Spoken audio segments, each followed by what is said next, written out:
Well, in terms of common causes of back pain, there's a whole myriad.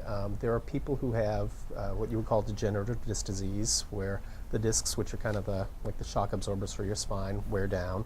And as a result, they can cause mechanical friction on the back, which oftentimes causes friction where the vertebrae bones are rubbing on each other, or it could be that the muscles that are supporting the back are overly fatigued.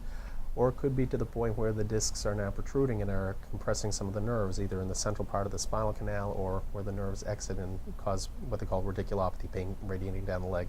Same thing can happen in the neck as well. It's pretty much the same type of of architecture. So common causes of this, in terms of just underlying causes, there is a genetic component. There's unfortunately, a lot of people who smoke get disc degeneration a lot faster. Poor core strength can contribute to it. Weight control issues can contribute to it. Some of it's just genetics. Some of it's occupational. People are doing heavy, hard work repetitively. In terms of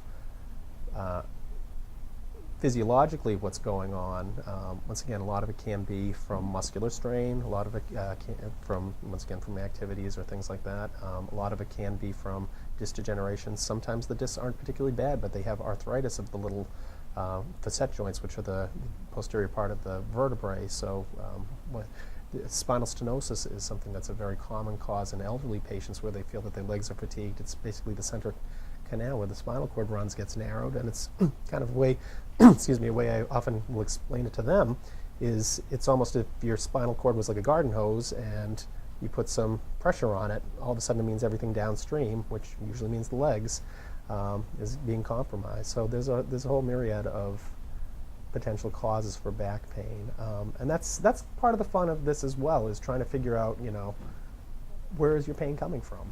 Is it your disc? Is it the muscles? Do you have arthritis of the joints in your back? Do you have spinal stenosis? Is it just that just somebody weighs too much and isn't exercising enough?